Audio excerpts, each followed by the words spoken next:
நீதியரசர் அவர்களுக்கு நியோமேக்ஸால் பாதிக்கப்பட்ட அவலை பெண்ணின் கடைசி வேண்டுகோள்.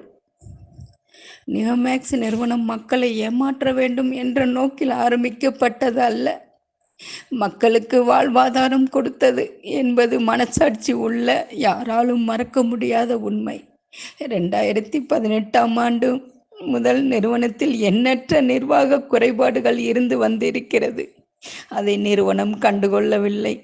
அதன் விளைவு 2023இல் வழக்கில் சிக்கியது.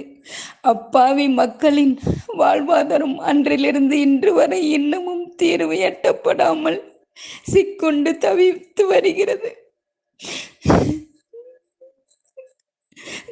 கலைமகள் சபா போன்ற எண்ணற்ற நிறுவனங்கள் கிடப்பில் போடப்பட்டது. ஆனால் இதை மிக துரிதமாக பாதிக்கப்பட்ட மக்களுக்கு தீர்வு கொடுக்க வேண்டும் என்ற உயர்ந்த நோக்கில் இருக்கும் உங்களை போன்ற நீதியரசர்களால் தான் இன்னும் நீதி சாகாமல் இருக்கிறது. அதற்கு நீதித்துறையை சாஷ்டாங்கமாக விழுந்து வணங்குகிறேன். விதவை பெண் வாழ்வாதாரத்தை வளப்படுத்த எண்ணி அறுந்து போன நகையை வங்கியில் அடகு வைத்து முதலீடு செய்து இருக்கிறார்கள். சில பேர் மரண தருவாயில் இருக்கிறார்கள். சில பேர் வாழ்வாதாரம் போனதை நினைத்து இறந்தே போய்விட்டனர். இன்னும் சில பேர் சர்க்கரை நோயால் ஒரு கால் இழந்து மருத்துவமனையில் இருந்து வீடு திரும்புவதற்கு கூட பணம் இல்லாமல் தவிக்கின்றனர். இப்படிப்பட்ட எண்ணற்ற அவலங்கள் நடந்தேறி வருகிறது தினமும். இதற்கு எல்லாம் முற்றுப்புள்ளி வையுங்கள் ஐயா. என் கண்ணீரை இரத்தமாக உங்கள் அனைவரின் முன்பு சமர்ப்பிக்கிறேன்.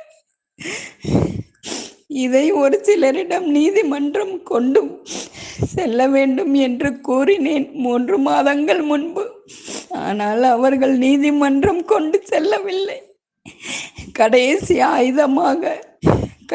ஆயுதமாக தேனி சங்கத்தினர் செயல்பாடுகள் பொதுநல சேவையுடன் செயல்படுவதை அறிந்து கடைசியாக தேனி சங்கத்தினர் மூலமாவது இதற்கு இந்த செய்தி நீதிமன்றம் போய் சேர விரும்புகிறேன்.